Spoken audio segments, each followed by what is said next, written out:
Le car scolaire crachait une fumée noire lorsqu'il s'arrêta devant les grilles dorées de l'Institut Valmont. Naïla serra fort la main de Liora. Elle n'avait jamais vu un bâtiment aussi majestueux, des murs blancs étincelants, des vitres fumées, des pelouses tondues au millimètre près, et une fontaine en forme de cygne trônant au centre de la cour. Naïla venait de Zangora, un village sec et poussiéreux où l'eau courante était un privilège rare. Le matin même, elle avait dit au revoir à sa mère en retenant ses larmes. Son père, disparu depuis ses 9 ans, ne saurait jamais qu'elle avait décroché une bourse d'élite offerte par la Fondation Eleusis. On est vraiment là, murmura Liora, les yeux écarquillés. On a intérêt à ne pas tout gâcher. Répondit Naïla, le cœur battant. Elles furent accueillies par une surveillante en tailleur strict. Elle les fit monter à leur dortoir, 2 lits métalliques, une armoire partagée, et des rideaux en dentelle. À côté, la chambre des filleuls présidentielles, comme on les appelait, avait un balcon, un mini-frigo, et des tapis moelleux. Valmont n'était pas une école. C'était un autre monde. Le samedi matin, l'institut bourdonnait comme une ruche. Les filles déambulaient en peignoir soyeux vers le salon de coiffure interne, situé juste derrière la salle des trophées. Naïla observait la file d'élèves attendant leur tour, toutes coiffées avec soin, leur peau brillante de sérum hors de prix. Mais 3 d'entre elles n'avaient pas besoin d'attendre. Serena, Yana et Mavina. Les « reines de Valmont ». Elles entraient toujours en première. Les stylistes s'activaient autour d'elle avec une attention maladive. Serena portait un peignoir violet brodé à son nom. Ses cheveux, lissés à la perfection, tombaient sur ses épaules comme une cascade sombre. Yana, toujours collée à son téléphone dernier cri, faisait livrer des croissants depuis Paris. Et Mavina riait fort, ses ongles peints comme des bijoux. Naïla, assise dans un coin avec Liora, se tressait elle-même. Elle n'avait pas les moyens pour les services du salon. Leurs économies passaient dans les savons, les cartes de cantine, les livres. Tu sais quelle paie les coiffeurs pour sauter la file ? Souffla Liora. On dirait des stars, murmura Naïla, fascinée. Elles sont juste nées avec des comptes en banque pleins. Rien d'autre. Mais Naïla ne pouvait s'empêcher de rêver. Les sacs pleins de snacks exotiques, les cheveux brillants, les sourires confiants. C'était tout ce qu'elle n'avait jamais eu. Elle les enviait sans le dire. Et cette envie allait la consumer.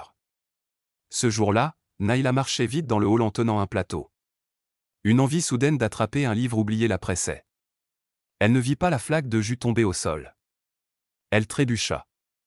Le smoothie s'envola, tourna dans les airs, et atterrit en plein sur la table immaculée de Serena. Le silence tomba comme une hache.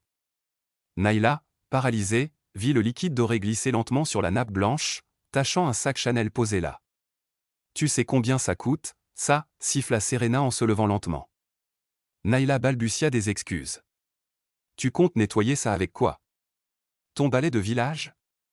Le mot frappa Naïla comme une gifle. Elle sentit ses oreilles brûler. Peut-être que t'apprendras à marcher droit la prochaine fois, bouse, lança Mavina. Yana, d'un geste las, déclara. Laisse tomber, elle ne vaut même pas le scandale. Naïla, tête baissée, s'éloigna sous les rires étouffés. Cette humiliation publique marqua un tournant. Ce jour-là, quelque chose se fissura en elle. Le lundi suivant, alors que Naïla rangeait ses livres, elle sentit une présence derrière elle. Elle se retourna, et vit Serena, un sourire étrange aux lèvres. T'as du cran. J'aime ça. Naïla resta figée. On va à une vraie soirée samedi.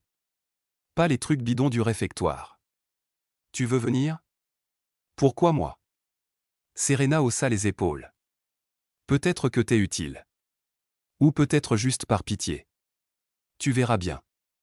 Naïla hésita. Elle pensa à Liora, à la honte, à la promesse faite à sa mère. Puis elle pensa aux cheveux brillants de Serena, au fait, aux robes satinées. D'accord. Serena lui tendit un sachet plastique transparent. Petit avant-goût. À l'intérieur, un smoothie à la mangue et un poisson frit encore chaud. Ce fut son premier pas vers le piège. Samedi soir. Le cœur battant, Naïla attendait derrière le mur nord avec Serena, Yana et Mavina.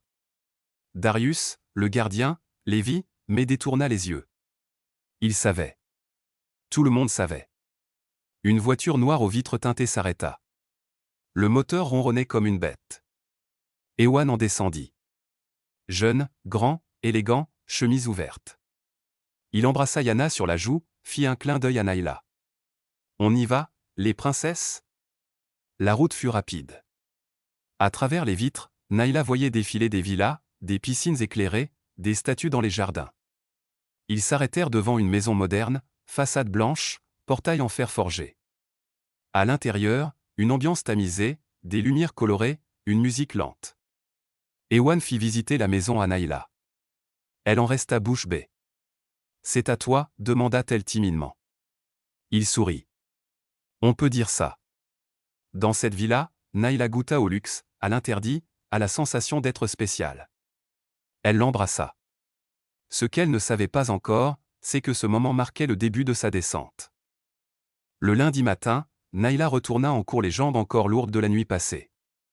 La villa, Ewan, les éclats de lumière sur les verres, les rires, tout restait flou, mais chaud. Elle se sentait différente, comme si elle avait franchi un seuil invisible. Liora, inquiète, l'attendait dans le couloir. « T'étais où samedi soir? Je t'ai cherché partout. J'étais juste avec des filles du dortoir, c'était rien. » Mensonge. Mais un mensonge qui coulait facilement, comme une habitude en train de naître. Les semaines suivantes, Serena l'invitait plus souvent. Naila recevait des vêtements neufs, des parfums miniatures, des snacks importés. Des faveurs en échange d'un silence. D'un regard complice. Elle s'habituait à ce rôle de « protégée » des reines. Même Darius, le gardien, lui lançait parfois un regard inquiet, mais n'intervenait jamais. Un soir, elle reçut un message sur une feuille glissée sous son oreiller. « On a besoin de toi samedi. Ne parle à personne. Prépare-toi. » Elle comprit que ce n'était plus un jeu. Ce samedi-là, la voiture n'était pas conduite par Ewan, mais par un autre homme plus âgé. Il ne parla pas Serena, Yana et Mavina étaient déjà installées à l'arrière, silencieuses. La villa cette fois était différente. Plus discrète. Moins décorée. Plus froide. À l'intérieur, une soirée semblait se dérouler, mais sans musique. Des hommes en costume, quelques filles maquillées à l'extrême, le regard vide. Naila sentit une boule dans son ventre. Serena la prit par le bras. « C'est rien. Tu dis bonjour, tu souris. C'est tout. » Mais Naila comprit. Ici, les filles n'étaient pas invitées. Elles étaient servies. Un homme d'une cinquantaine d'années s'approcha. Il lui toucha le bras. Serena la poussa légèrement en avant. Naila recula, maladroitement. Yana s'interposa, sourit, et glissa quelques mots à l'homme en riant. Elles quittèrent la villa 1 heure plus tard. Naila, silencieuse, se sentait salie. Ewan l'attendait dehors. Il ne dit rien. Il ne la regarda même pas. Ce fut ce soir-là qu'ils couchèrent ensemble. Non pas par désir, mais parce qu'elle se sentait comme un objet déjà entamé. Quelques jours plus tard, Naila sentit un malaise en plein cours. Vertige, nausée, retard de règles. Elle se souvint du soir avec Ewan. Pas de protection. Pas de réflexion. Juste la fuite. Un test volé à l'infirmerie confirma l'impensable, enceinte. Elle pleura en silence dans les toilettes. Personne ne devait savoir. Liora la croyait encore en sécurité, occupée à ses devoirs. Serena, mise au courant discrètement, prit les choses en main. On connaît une femme. Elle est propre, rapide. Tu veux régler ça? Naila n'osa pas dire non. Elle fut emmenée dans un appartement au quartier périphérique. Une femme en blouse blanche, sans nom, sans sourire. Une piqûre. Une douleur. Une journée de silence. Elle revint au dortoir en marchant lentement. Liora dormait. Naila se glissa dans son lit comme une voleuse de nuit. Elle avait laissé un bout d'elle-même sur cette table métallique. Un mois passa. Naila tentait d'oublier. Mais son corps parlait encore. Elle vomissait le matin. Dormait en cours. Évitait les miroirs. Elle pensa à une grippe. À la fatigue. Puis l'instinct revint. Elle refit un test, le cœur serré. 2 lignes. Encore enceinte. Mais cette fois, le ventre était déjà légèrement rond. Elle savait que c'était trop tard pour un avortement en hôpital. Trop avancé pour l'aide de Serena. Elle partit seule à la villa qu'Ewan lui avait montrée la première fois. Peut-être pourrait-elle lui parler. Mais la maison était vide. Une vieille femme arrosait les fleurs du portail. « Vous cherchez le gardien ? Il a été viré il y a un moment. » « Ce jeune-là, Ewan ? Il est retourné chez sa femme. Il a 2 enfants, là-bas au village. » Naïla sentit la terre se dérober sous elle. Ewan n'était rien de ce qu'il prétendait être. Et elle était seule, enceinte, piégée. Les jours devinrent une torture. Elle cachait son ventre sous des pulls. Elle évitait Liora. Elle fuyait les regards. Même Serena ne répondait plus à ses messages. Un jour, un inconnu lui glissa un mot dans le casier, « Si tu veux que personne ne sache, viens. » C'est ta seule issue. L'adresse menait à une pièce au fond d'un salon de couture abandonné. Une vieille femme, au visage fermé, la regarda longuement. « Tu es trop avancé. Mais on peut essayer. Tu paies en liquide. Tu ne reviens pas. Tu ne dis rien. » Naïla accepta. Elle n'avait plus de choix. Elle vendit sa montre, ses livres, un collier qu'elle avait reçu de sa mère. Le soir du rendez-vous, elle partit en silence. « Vous nous suivez depuis quel pays ? Dis-nous en commentaire. » Le rendez-vous fut fixé un jeudi, à 20h. Naïla, blême, marcha seule jusqu'au quartier isolé. Personne ne l'arrêta. Darius, le gardien, la regarda passer sans un mot, les yeux pleins de soupçons, mais sans courage. Elle arriva devant une boutique fermée depuis des années. Une porte arrière grinça. La vieille femme de la dernière fois était là, gantée, prête. « Allonge-toi. Plus vite c'est fait, mieux c'est. » Naïla n'osa pas parler. Le matelas était dur, les draps tachés. Une lampe de poche pendait du plafond, projetant des ombres tremblantes. L'odeur de sang séché, de chlore bon marché, l'enveloppa comme un linceul. La procédure commença. La douleur fut immédiate. Vive. Sans anesthésie. Elle serra les dents, mordit le coin de la couverture. Puis elle sentit quelque chose.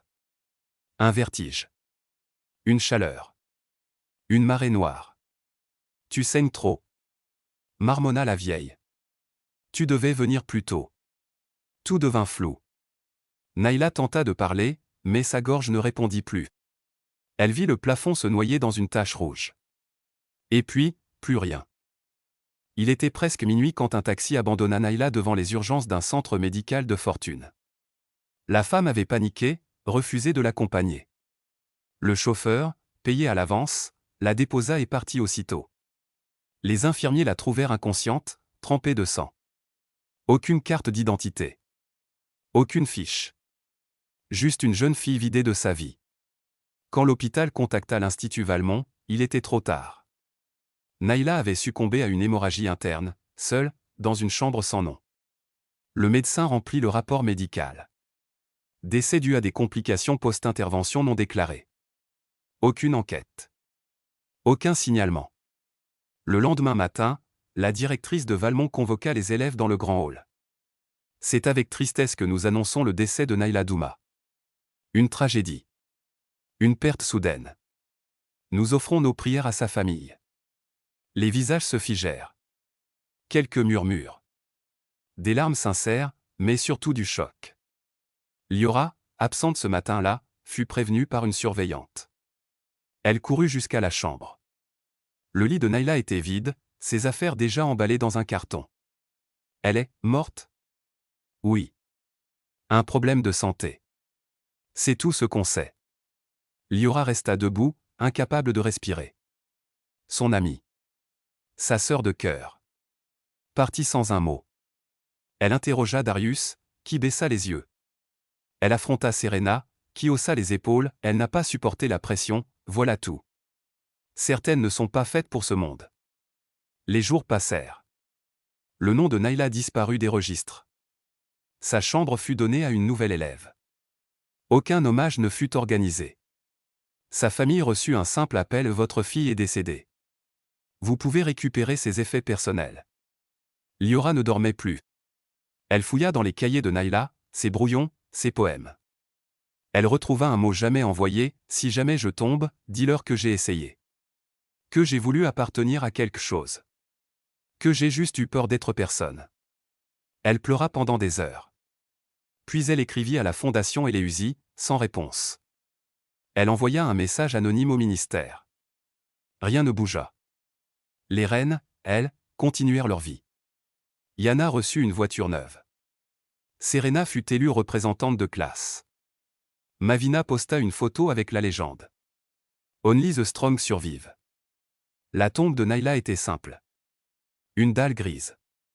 Son nom gravé sans âge. Juste une date, 2006-2023. Pas de cause. Pas d'explication. Liora s'agenouilla devant. Elle déposa un foulard que Nayla aimait, un carnet où elle écrivait ses rêves. Puis elle murmura. Tu voulais briller. Mais Valmont t'a consumé. Tu n'as pas échoué, Nayla. Ce monde t'a trahi. Elle jura de ne pas se taire. D'écrire son histoire. De crier son nom dans un monde qui préfère oublier. Mais ce soir-là, seule face au vent, elle sut que personne n'écouterait. Que Nayla resterait une étoile noire, perdue dans l'ombre d'un pensionnat d'élite où le silence coûte moins cher que la vérité. Leçon à tirer, le monde ne récompense pas toujours la méritocratie. Parfois, il teste la dignité. Et ceux qui n'ont que leur courage pour seule armure risquent d'y laisser leur âme. Nayla pensait que la réussite passait par l'intégration, le sacrifice et le silence. Mais dans un système bâti sur les apparences, le pouvoir et l'impunité, les plus fragiles sont souvent les premières victimes. Son histoire rappelle que le rêve d'ascension sociale peut devenir un piège, lorsque l'on tente de briller dans un monde qui méprise nos racines. Son erreur n'a pas été d'aimer la beauté, ni même de vouloir appartenir. Son erreur a été de croire qu'il fallait se trahir pour être accepté. Et pour les autres. Aux institutions, fermer les yeux, c'est contribuer à l'injustice. Aux jeunes filles, votre valeur ne dépend ni de vos vêtements, ni de ceux qui vous regardent. Aux amis comme Liora, continuez à être la voix de celle qu'on a fait taire. Depuis quel pays nous suivez-vous? Dites-le nous en commentaire. N'oubliez pas d'aimer la vidéo, de vous abonner, et de partager votre avis.